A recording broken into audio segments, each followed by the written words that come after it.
freedom of improvisation is very limited here because it's a married life. You know, so the syllables pa, ra, ma, nya, na, la, ta, la, wa, lam, pa, ra, ma. Between the syllables you have small spaces which are not equal, unequal space. So what you have to do is to bring fresh melodies into the small space.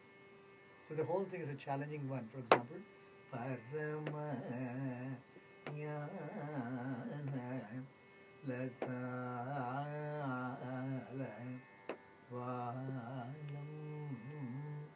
this is a composed piece where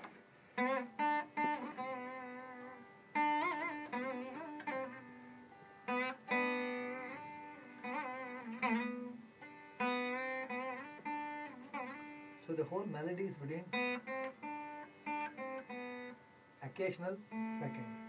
So the whole melody is the three notes, and then the movement connects it. That's what is composed. I am free now to take this rhythmic structure within that melodic entity and explore. For example, I'll sing that and then play. This is a composed part.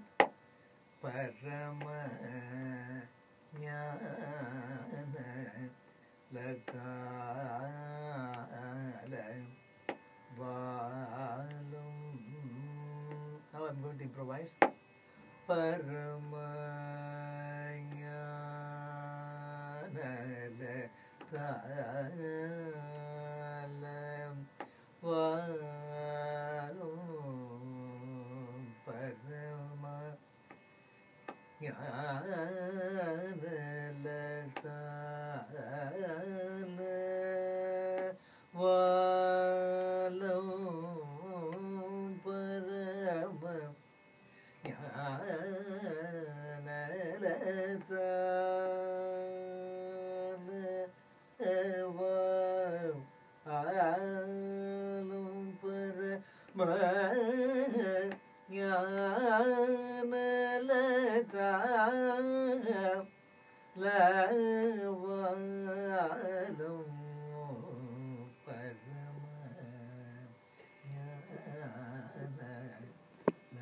That's the composed part. So I explore the whole octave range, then come back and then settle that. So this is the most taxing, most difficult improvisation. Next stage is, as you get 60, 50s, your wife doesn't bother you, or your husband doesn't bother you, whatever, you know. So what happens is you become freer, much freer than this narraval. It's called narraval is filling up the gaps. Now you have much more freedom. Much more freedom is within the cycle.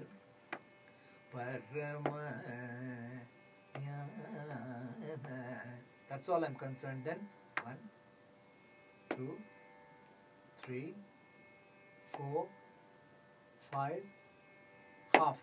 That much space is there for you to improvise. So it's a larger space of improvisation. And then you can add more and more cycles of improvisation, and then come back to the right start of the composition, which is Parama. That is half after the cycle. So it is actually extremely time bound. The discipline of the improvisation, actually I call it discipline of improvisation. The improvisation is not actually endless in the sense. You can go on, but it is also bound by the structures. So what you do is you gradually move from one cycle to another and add more, and then finally arrive at the right place. So to me, it's a cyclic concept where the whole freedom of movement is explored within the discipline. So there, for example, what I do singing,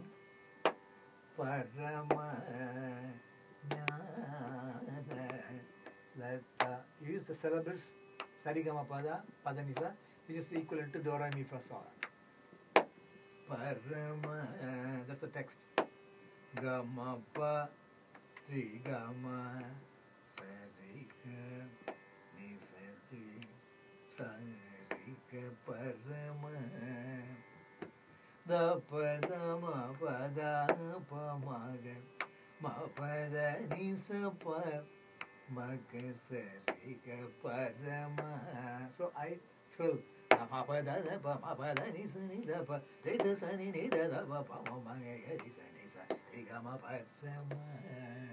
So I'm extremely conscious of time, the basic time, and I have to improvise on the top of it. When you begin to play veena, I began singing now and then just to show you the body, what you have in the body is what comes in the veena. So veena becomes the body, and it is that kind of a transition of the body into the veena into the body is a very spiritual experience, and where it's absolute meditation. When the little finger keeps the time here, the fingers, the two fingers explore the melody, and of course this plays on the veena. And also the greatness about the veena is, which scientifically proved, is when I play with this, I'm constantly in touch with the string here. There's an energy flow into the string, so it becomes a circuit. A veena player attains moksha, liberation. That's what the text says. And no other instrument has this kind of a circuit, energy circuit. So the flute does not have, it touches the hose, and it does not have that connection. It's only in the mind. No other instrument except even Gotuvadyam, what is called Gotuvadyam or Chitraveena, as is now called. There you plug, and you are using a stick here, or a stone, where there's no connection between the two fingers. Here the two fingers are in constant touch, which I consider as a very important step in meditation, because whether it is in churches or in the temples, you have what's called Udraksha. There is the very rough kind of beads, which they do constantly to count as if they are counting. What happens is it rubs against the tips of the fingers, so which is a blood circulation, and it's very good for you. So more and more you play veena, I found out the energy flowing to the body by playing veena. So to me, the veenas, the greatness of the veena is for this, and it's not just a concept piece only. It's for meditation. So it's a highly meditative instrument, and I can go on. So I will stop here to probably we can come again at some point, and we can play more. And that recording will give you some example. What he played, all those ragas are very heavy ragas in our system. So very it's not easily stuff, performed, and the transition from one raga to another, so soothing, it's not easy for everybody to go that way. So here normally the instruments are used mostly as an expression for the audience. Here it's an expression within yourself. That's our tradition, where it is for you. You enjoy it, and let people enjoy. There is a very interesting story in the Ramayana. When Rama is a god, he comes and he loves people, and one of his devotees wants to offer food to Rama. She takes the fruit, she enjoys it. Oh, it's very nice, now take it. He gives what she enjoys, giving it to the God, Lord. It's that kind of an offering that you make to yourself, that you enjoy this. And it's a very spiritual experience in that respect. That's how my tradition is. And the kind of, I must tell you this, the kind of practices what he has gone through in his early ages. His grandfather is very strict in terms of the spirituality in playing the veena in front of God. He used to sit at 8 o'clock in the morning till it keeps on going till 1 o'clock, 2 o'clock. He has to sit and practice every day. That is those days. He has to start from the beginning. No, we can't ask the students now. Yeah, it's not possible now. He has to start from the beginning, and he should keep on playing the next level. When if at all he makes a mistake in the later part, he has to come back to the first. That's how he has to play. So actually, it's a refinement. It's going on, and then that discipline. The whole message is there's a freedom. The freedom you have to create your own discipline to have your freedom. So it's a creation of the discipline itself is the freedom. So to be able to do that within yourself is a challenge. And vina gives ample challenges to the performer. And that's one reason why it has not come out to the public that much. Very few vina performances. Very few.